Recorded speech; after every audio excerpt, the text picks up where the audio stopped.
Welcome back to WION World is One. You're watching Speed News with me, Vidul Kathuria. Let's get started.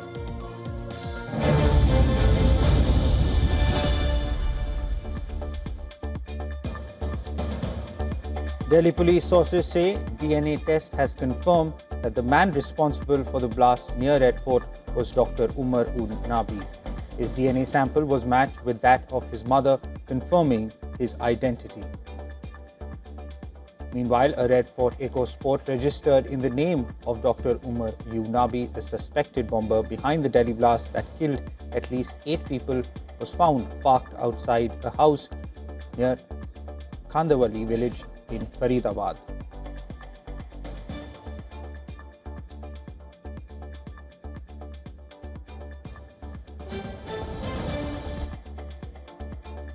New CCTV footage captured the moment a Hyundai i20 car erupted in a massive fireball near the Red Fort in Delhi during the evening rush hour on November 10th.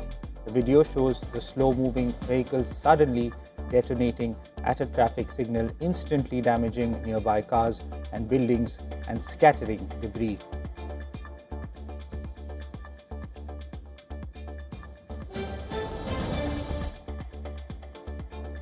US Secretary of State Marco Rubio says he spoke to India's External Affairs Minister S. Jaishankar about the Delhi blast.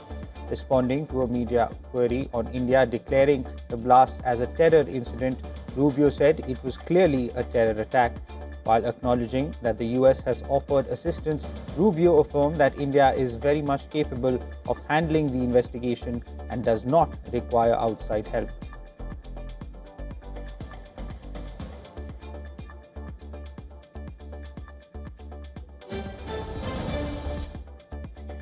Citing Russia's aggressive space activities, including satellite monitoring, cyber attacks, and the threat of orbital nuclear weapons, French President Emmanuel Macron committed an additional $4.9 billion to military space spending up to 2030. Speaking in Toulouse, Macron asserted that space is no longer a sanctuary but a battlefield where current and future conflicts will be fought.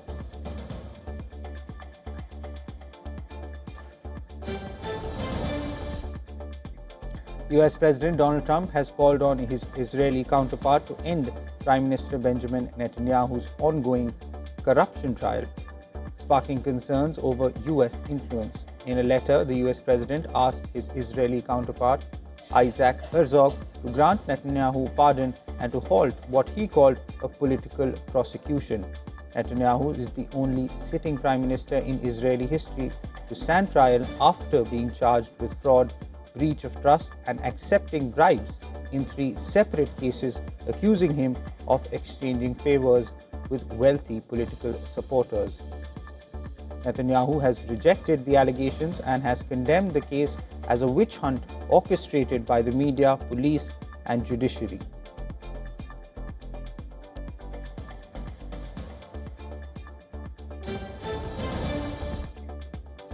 US Secretary of State Marco Rubio expressed optimism that the UN Security Council will soon finalize a resolution backing an international security force for Gaza. Following a G7 meeting in Canada, Rubio told reporters that good progress was being made on the resolution's language, which follows a ceasefire championed by US President Donald Trump. Rubio said that the deployment for the international force was crucial both to allowing more assistance into the Palestinian territory and sidelining Hamas.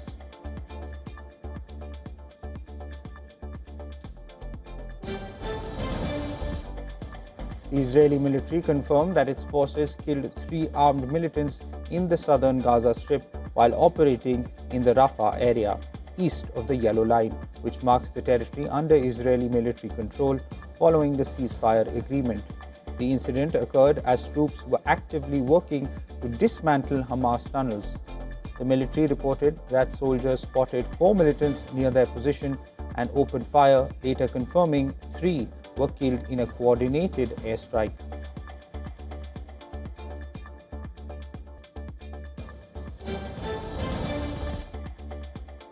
A federal judge in Chicago ordered the release on bond of hundreds of migrants arrested during the Trump administration's immigration crackdown, citing unlawful warrantless arrests.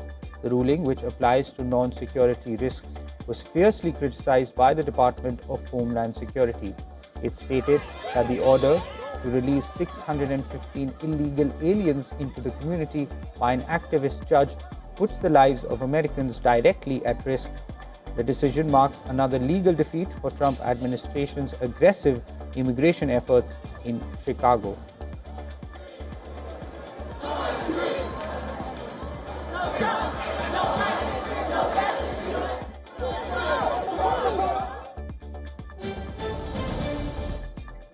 After weeks of political controversy and delay, Arizona Democrat Adele was sworn in to the U.S. House of Representatives, immediately fulfilling her pledge to force a vote on the public release of the Jeffrey Epstein investigative files. Her induction has been postponed since late September after her election came just before the federal government shutdown began on October 1st.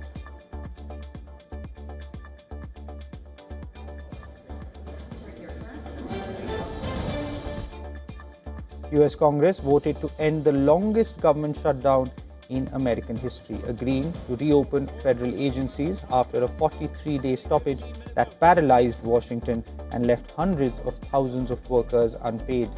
The Republican-led House of Representatives, voting largely along party lines, approved a Senate-passed package that keeps the lights on through January, with President Donald Trump expected to sign the measure.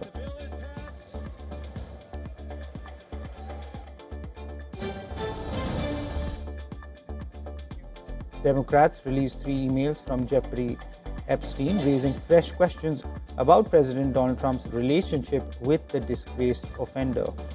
In the emails dated April 2021, Epstein wrote to his longtime associate, Ghislaine Maxwell, that Trump spent hours at his house with one of the victims. Democrats are now pushing for the Epstein files to be made public, with newly sworn-in Arizona Congresswoman Adele giving Democrats the final signature they needed to force a House vote on the matter. Trump has slammed the move, calling it the Jeffrey Epstein hoax and accusing Democrats of trying to distract from what he called their failures on the government shutdown.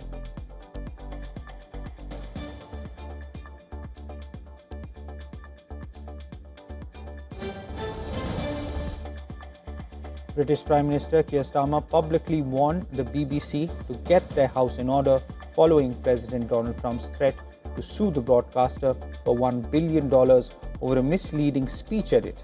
Speaking in Parliament, Starmer affirmed his support for a strong and independent BBC, but insisted the corporation must uphold the highest standards and correct errors quickly.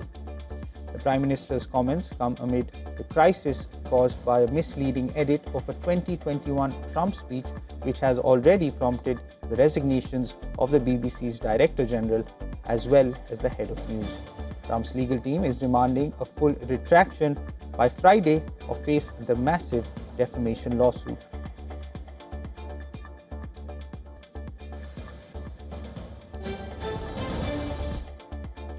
Russian drone strikes have pounded Ukraine's northeastern city of Kharkiv, injuring at least 5 people.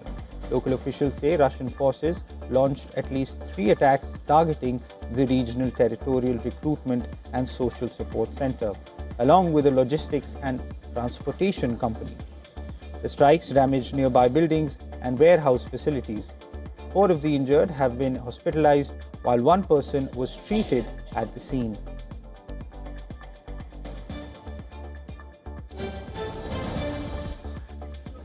The foreign ministers of the Group of 7 nations, concluded their meeting in Canada, called for an immediate ceasefire in Ukraine while reiterating their unwavering support for its territorial integrity.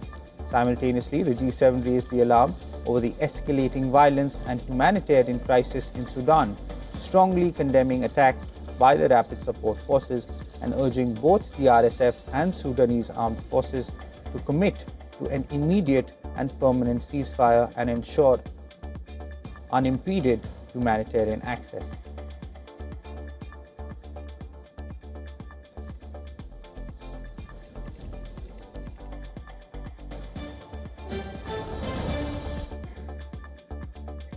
The Islamic Revolutionary Guard Corps held an exhibition showcasing its latest missile, drone and space technology, featuring systems like the Ridwan, Zuhair and Pave missiles, the Shahid drone family and the Noor satellites. The exhibition was held to mark the country's Aerospace Week.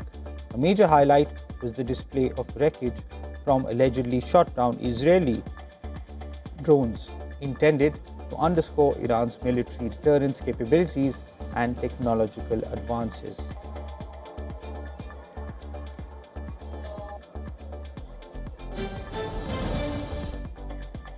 Iraqi Prime Minister Mohammad Shia al-Sudani is celebrating a major electoral win as his Reconstruction and Development coalition secured the largest bloc in the recent parliamentary elections, winning the most seats in 8 provinces, including Baghdad.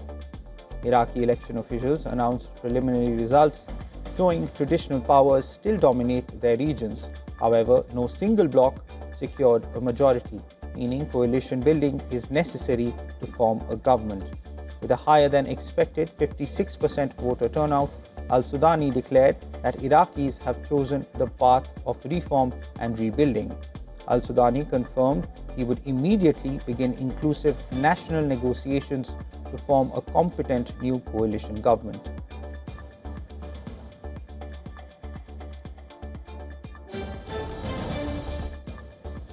Venezuelan President Nicolas Maduro accused the US of generating a bizarre false narrative to justify aggression in the Caribbean, likening the pretext to the 2003 Iraq War.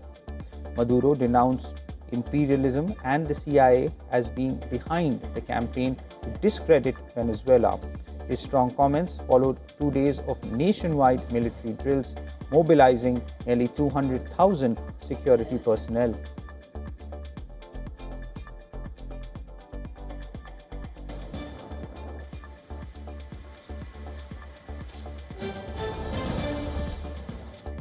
The Chilean far-right presidential candidate Johannes Kaiser promised pardons for police officers, calling them the true defenders of human rights, during the closing event of his campaign in Providencia, a district of Santiago. The founder of the National Libertarian Party advocated a tough approach to fighting crime and illegal immigration, as well as ultra-liberal economic measures. The first round of the presidential elections in the country will take place on November 16.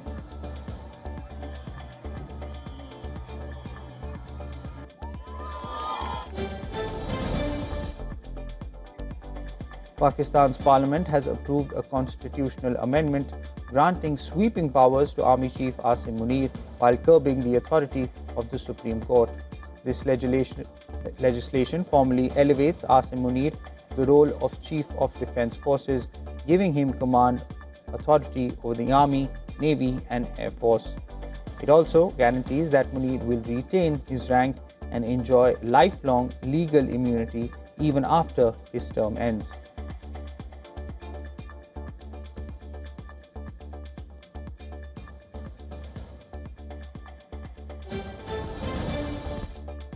A rare and vivid red aurora borealis was witnessed over the Matterhorn mountain in Italy's Aosta Valley. This unusual southern sighting was caused by a G4 geomagnetic storm, the second highest rating on the scale, triggered by a major burst of solar activity. The phenomenon, typically reserved for high northern latitudes, created a spectacular red glow confirmed by satellite imagery and local reports across Europe.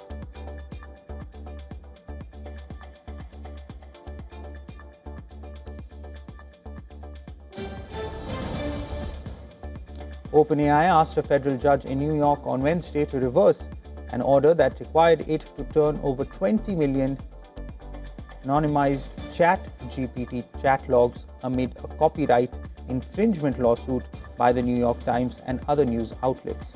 The AI company argues that producing the logs would expose private conversations, noting that 99.99% of the chats are unrelated to the copyright lawsuit.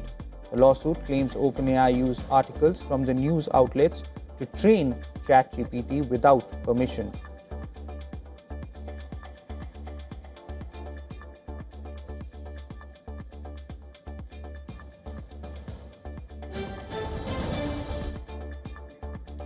AI startup Anthropic announced a $50 billion investment to build a data center in Texas and New York, with more locations planned in the future. The project is expected to create around 800 permanent jobs and 2,400 construction jobs through 2026. Anthropic said that the outlay will help advance the goals in the Trump administration's AI action plan to maintain American AI leadership and strengthen domestic technology infrastructure. Anthropic was formed in 2021 by a group of former OpenAI employees. The company serves more than 300,000 enterprise customers.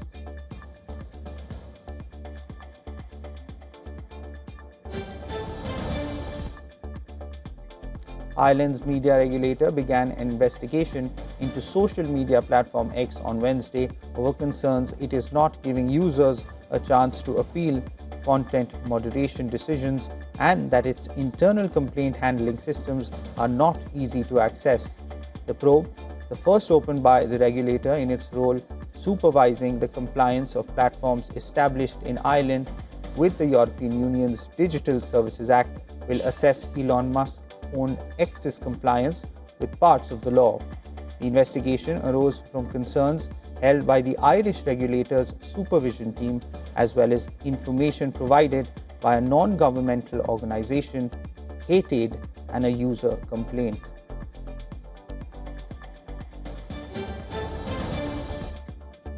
Asian markets were mixed on Thursday as investors remained optimistic on an end to US shutdown, which is about to take place. But weakness in tech shares weighed on sentiment. Japan's Nikkei rose slightly, while South Korea's Kospi remained flat. China's CSI 300 was up modestly despite consumption worries. Australia's S&P ASX 200 fell nearly 1% despite positive employment data, and the Hang Seng Index was slightly in the red. Market focus remains on AI-heavy tech firms and global interest rate signals. Overnight in the US, the Dow hit another high, while the Nasdaq closed a touch lower as tech stocks pulled back.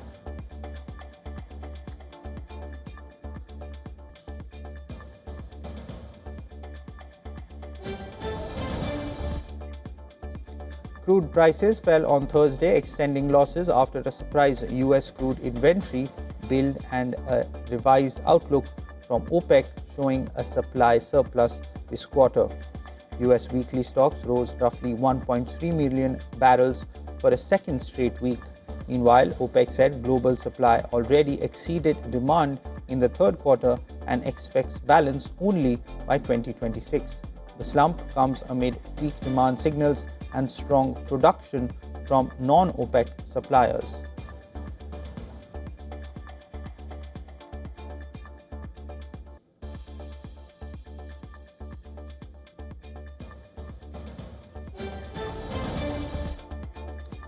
Tether's gold holdings hit a record $12.9 billion in September. This equates to 104 tons of physical gold. Tether is a blockchain-enabled platform designed to facilitate the use of regular currencies in a digital manner. The value of Tether's gold holdings has doubled this year, with physical reserves also doubling in just the last 6 months. Tether has been accumulating gold at an average rate of more than 1 ton per week in 2025, making it one of the biggest buyers in the global market. As a result, Tether's total reserve assets have surpassed $180 billion, with 7% held in gold. The crypto blockchain is becoming one of the world's largest gold holders. On Thursday, gold prices surged above $4,200 an ounce, and silver prices rose nearly 5% on the day. Markets bet that stimulus checks, rate cuts, and inflation are converging to boost precious metals prices. Silver is on track for the highest closing price in history.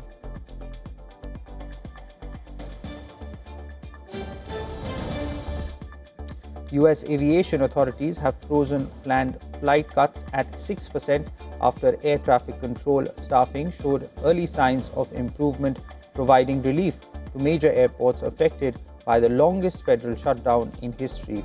The move halts the escalation of flight reductions that were expected to impact thousands of passengers as the government monitors staffing levels and operational capacity.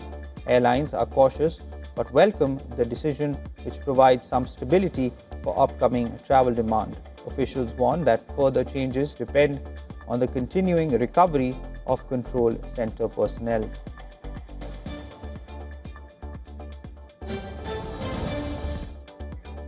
Sri Lanka cricket has warned its players of strict action if they choose to withdraw from the ongoing tour of Pakistan.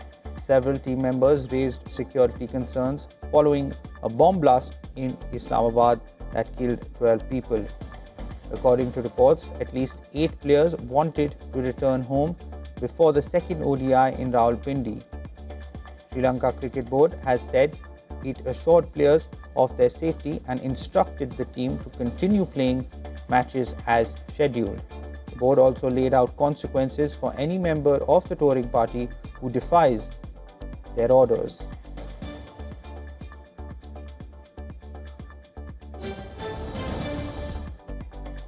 Entertainment news now. Star singer Adele is set to make her silver screen debut in fashion designer and director Tom Ford's next feature film, Cry to Heaven. The movie is an adaptation of Anne Rice's 1982 novel. The story is set in 18th century Italy and focuses on the intertwined lives of a Venetian noble and a castrated opera singer. Adele joins a sprawling ensemble cast that includes Nicholas Hoult, Aaron Taylor-Johnson, and Colin Firth. Principal photography is slated to begin in January 2026.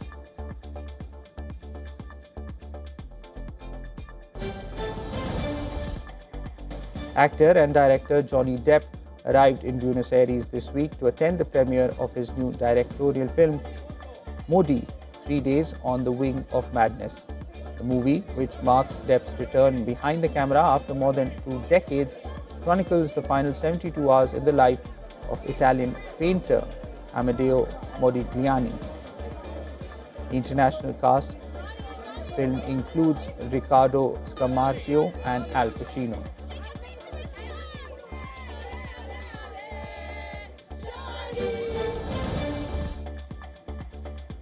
Israeli actor Gal Gadot has been named the recipient of Israel's prestigious Genesis Prize, which is often nicknamed the Jewish Nobel. The award recognizes the Wonder Woman star's unwavering advocacy and strong support for Israel ever since the October 7th incident.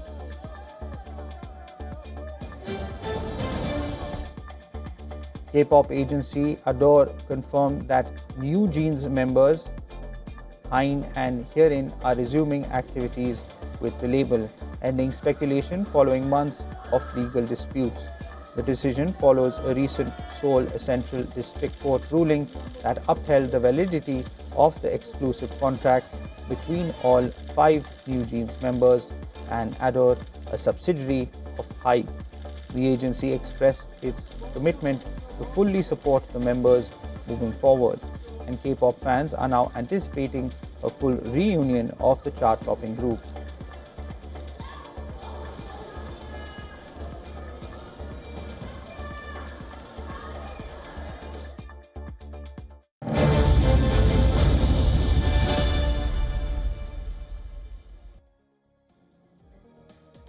That's it on this edition of Speed News. News and updates will continue on the other side of this shot. Keep watching WION World is One.